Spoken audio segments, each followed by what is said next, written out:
Povo de Deus, Salmo 89, promessa do reino messiânico a Davi. Salmo didático de Etan, ex-raíta. Né? Ele já apareceu aqui em outro salmo, não é isso? Nós já estudamos aqui. Ele aparece aqui não, o outro é Emã, aqui já é Etan. Ele é uma família aqui, né? De acordo com a minha Bíblia Plenitude, esse homem, ele é citado lá em 1 Reis, capítulo 4, versículo 31. E nós já aprendemos, quando fala salmo didático, nós estamos falando de masquil, não é isso? No hebraico, um salmo de instrução. Né? E dentro deste salmo de instrução, nós temos aí uma mistura aí, né? Não é mistura, né? Nós temos um salmo de louvor ao rei, né? Que é o ungido do Senhor, o escolhido do Senhor. E também temos um pouco de lamentação, né? Afinal de contas, o salmo vai retratar um momento onde o povo ele é atacado, é isso? E o contexto vai até falar ali das muralhas. Então mostra que ali é um contexto de Judá e tudo indica, todo o contexto aponta para aquele contexto da Babilônia, da invasão da Babilônia. Então nós temos aqui um salmo geral, um pacto, é um salmo bem grande, né? Nós vamos ver um Deus que fala do pacto dele, que fala da aliança eterna dele, que ele fala da fidelidade dele. Então, do que diz respeito ao pacto, do que diz respeito à aliança, do que diz respeito à fidelidade dele, está garantido. Só que também, se eu falo de aliança, se eu falo de pacto, automaticamente eu estou falando de alguém que está envolvido nisso.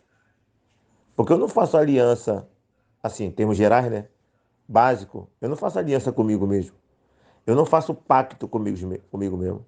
Eu faço aliança, eu faço pacto com alguém. E essa aliança e esse pacto, ele foi criado com o povo de Israel. Havia uma promessa de que se o povo de Israel se mantivesse nessa aliança, nesse pacto, a vitória, a presença, né, o agir de Deus, o Deus como escudo, todos os benefícios da parte de Deus estariam garantidos. Só que nós conhecemos a história e nós sabemos que essa aliança foi quebrada por quem? Foi quebrada pelo povo de Israel. Aqui eu tenho uma nota bem explicativa que fala um pouco sobre isso, na minha Bíblia de Estudo do Discipulado, aqui nesse capítulo 89. Diz assim, ó, nota prática. Temos duas opções: vivermos na plenitude da aliança, descritas nos versículos 1 a 29. Então, desde o versículo 1 e 29, ele fala de uma aliança. Ou sermos filhos desobedientes a Deus, nosso Senhor e Salvador, nosso amado, e a aliança que temos com Ele. Viu? Ou nós estamos de acordo com a aliança descrita, as minhas palavras no caso, de 1 a 29 do versículo, ou então nós vamos, na verdade, quebrar essa aliança, né?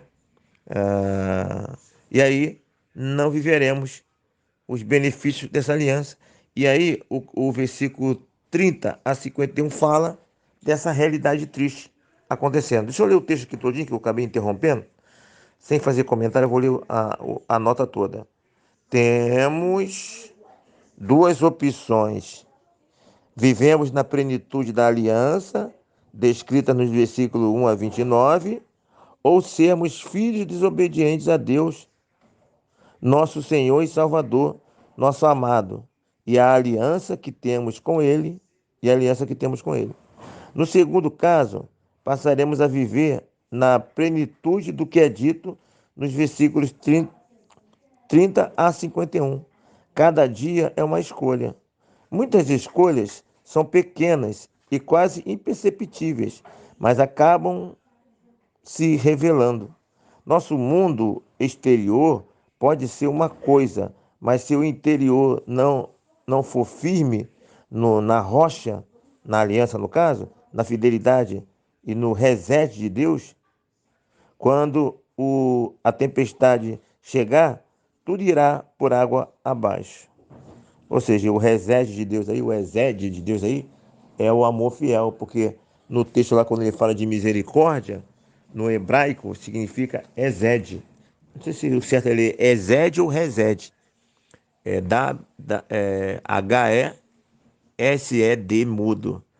Exede ou resede. Mas no sentido hebraico lá, quando fala misericórdia, é o amor incondicional de Deus.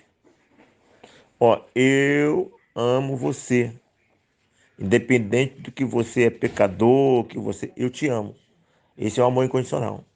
E dentro desse amor incondicional, ele estabelece uma aliança. Porque se ele tivesse um amor condicional, ele nem faria aliança. Ou seja, eu não vou fazer aliança com o povo pecador. Eu só vou fazer uma aliança com quem tiver um mínimo de qualidade que eu queira. Mas por causa do amor incondicional dele, apesar do pecado do povo, apesar daquele povo ser pó, né? Variante, oscilante, ele, por causa da sua fidelidade a ele mesmo, ele faz essa aliança. Ele sabe do risco da aliança, mas ele faz, porque ele tem um amor incondicional. Ok? Então, esse é o contexto geral. Nos versículos iniciais de 1 a 29, a aliança, e a partir do versículo 30, a quebra dessa aliança. E o contexto aqui indica para a Babilônia, indica para o rei Davi, né? Não só o rei Davi, né? Nesse período todo aí, tem outros reis, mas o destaque aqui é o rei Davi. Vamos pegar alguns versículos e assim tentar fazer algum tipo de aplicação prática mediante a todo esse contexto que nós falamos. Versículo 2: Pois eu te disse, a misericórdia está edificada para sempre. A tua fidelidade, tu a confirmará nos céus. Tá vendo? A misericórdia, ou seja, o exército de Deus, o amor incondicional de Deus está estabilizado para sempre. Deus vai sempre nos amar, independente de nosso pecado. Mas mesmo nos amando, ele estabelece regras, princípios, e aqueles que viverem de acordo com essas regras e princípios terão os benefícios. Aquele que não viver não terá o benefício. E por mais que você peque, ele está sempre disposto a te amar, desde que você queira voltar a cumprir os princípios ou a se permanecer no princípio. Ok? Versículo 5: Os céus celebram as tuas maravilhas, ó Senhor, e na Assembleia dos Santos louvam a tua fidelidade. Eu sempre digo que antes do mundo existir, os céus já proclamavam a glória de Deus, os anjos já proclamavam a glória de Deus. Né? Deus já tem adoradores antes de nós. Eu costumo dizer que a adoração é a prioridade máxima da igreja. A evangelização, ela sempre vive em função da adoração, porque a evangelização visa recuperar a condição de adorador, porque o pecado mancha a adoração, o pecado afasta.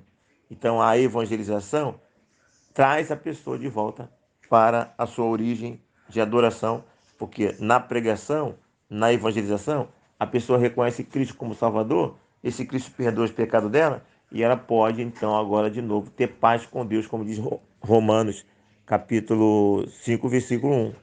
Sendo, pois, justificado por Deus, temos paz. Sendo, pois, justificado por Cristo, temos paz com Deus. Então, ele veio para evangelizar a paz, ou seja, para trazer a pregação da paz, a pregação da reconciliação. Ok? Muito bem. Versículo 7. Deus infunde grande terror nas assembleias dos santos. É temível sobre todos os que o rodeiam. Então, os anjos sabem de quão grande é Deus. E esse Deus quão grande ele é, como diz aquela canção, né? Quão grande é meu Deus. Cantarei com grande. Então, eles sabem, os anjos sabem. E essa majestade, esse Deus tão grande, sabe o que fez? Ele deixou aquela canção do Fernandinho, né? Deixou o céu para me encontrar. Aqui não é o teu lugar. Um amor assim o mundo não conheceu. Então ele deixou essa majestade, veio, se fez homem para anunciar o amor dele para conosco, ok? Dominas a fúria do mar, esmagaste o monstro e Raabe e o mataste. Já aprendemos no outro capítulo lá que Raabe aqui é uma menção a Egito no hebraico, né? Ele fez maravilha lá no Egito. Então esse Raabe aqui é o Egito. Então ele domina a fúria do mar. Meu irmão, qual é o mar que você está vivendo? Que tempestade é essa? Teu mar está revolto, tem muito vendaval, muita tempestade, e ele domina a fúria do mar. Os discípulos, ao se relacionar com esse Deus na forma de homem, ele vê Jesus mandando o vento e o mar se acalmar. E daqui a pouco eles se expressam: quem é este que até o vento e o mar lhe obedecem? Quem é este? E fecha a boca do leão. Tem uma música assim? Nararana, tarararararana. Quem é este? Né? Então, ele é essa expressão de surpresa, de estarrecimento diante da manifestação do poder de Deus. Que esse estarrecimento que esteja em minha vida, em sua vida, mediante a uma experiência minha e sua com Ele.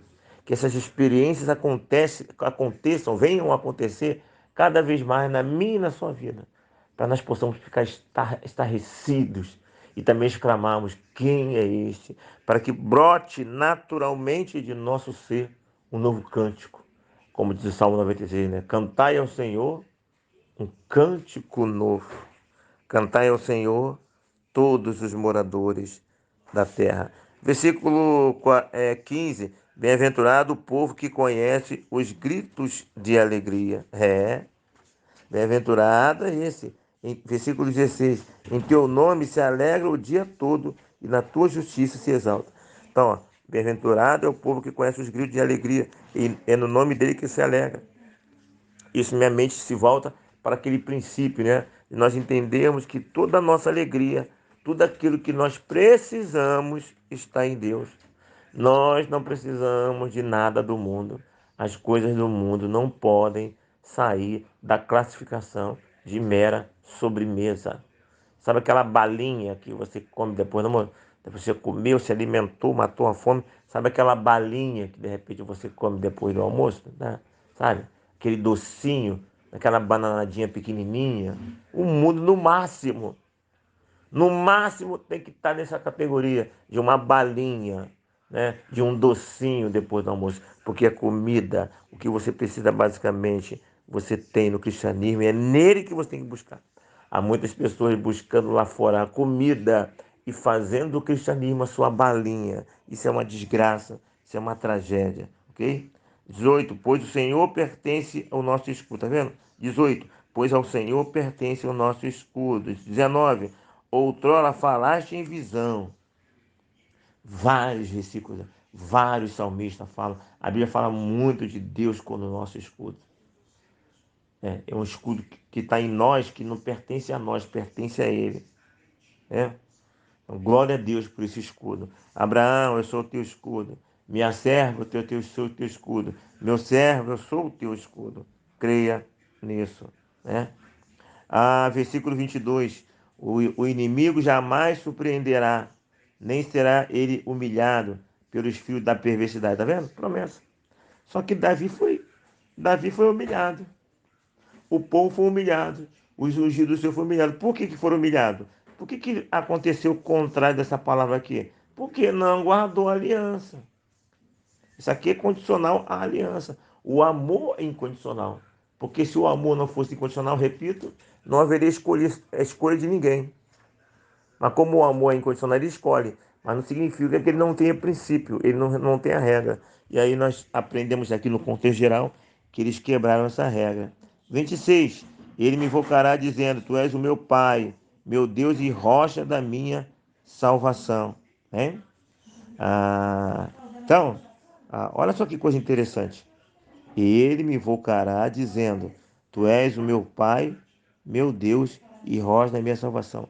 Deus, quando faz, como se manifesta em nosso favor, Deus, quando nos abençoa, um dos propósitos dele é que nós venhamos a invocá-lo, a declarar que ele é o nosso Pai, é o nosso Deus, é a rocha da nossa salvação. Ele espera isso de nós. É um resultado natural que se espera. Percebe? Então, tem propósitos de invocação em Deus.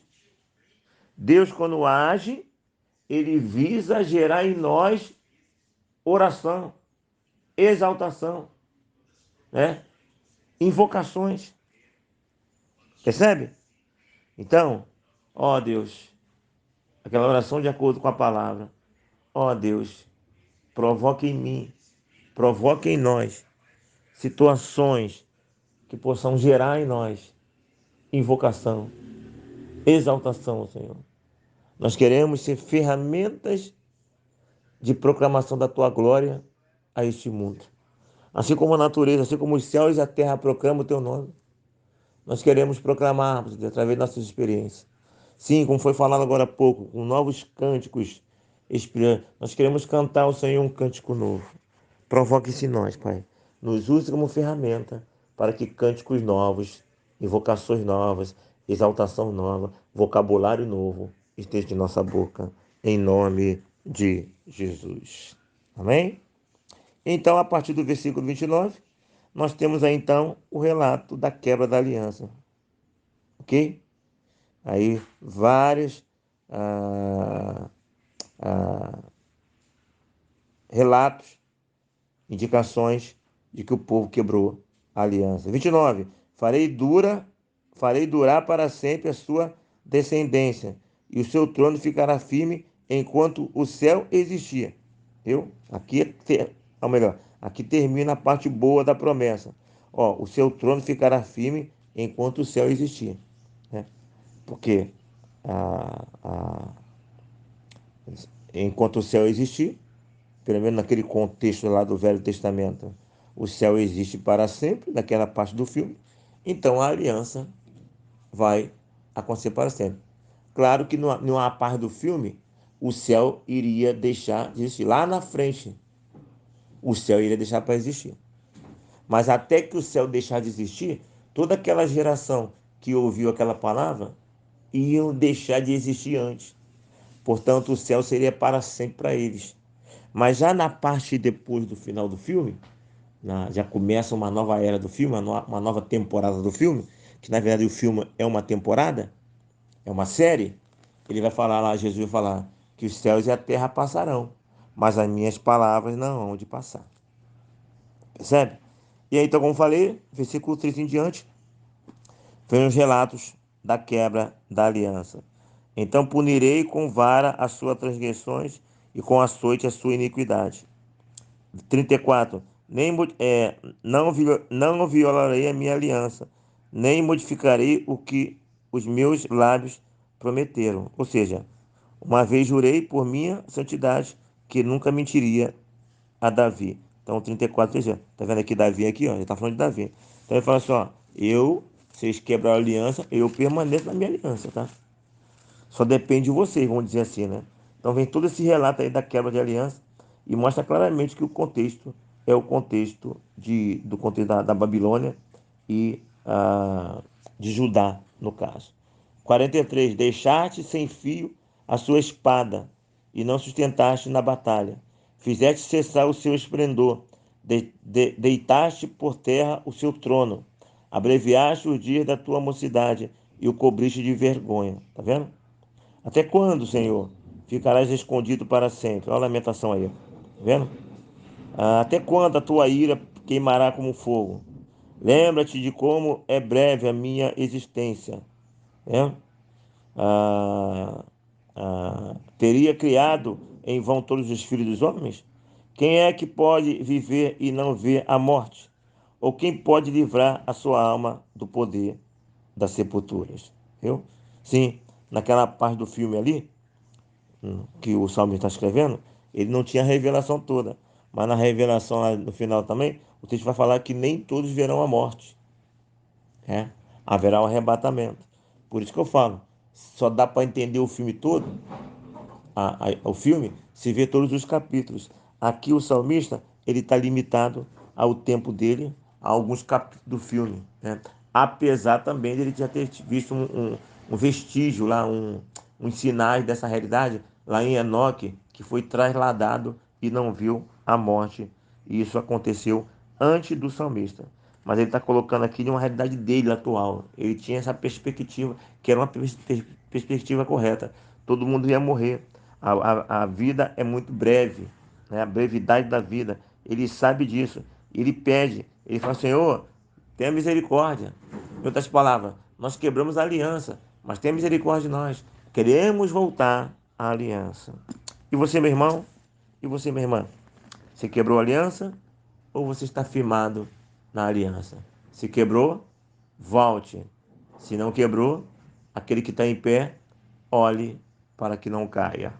Aqui, pastor René Ricardo, pense em todas essas coisas e que Deus nos abençoe.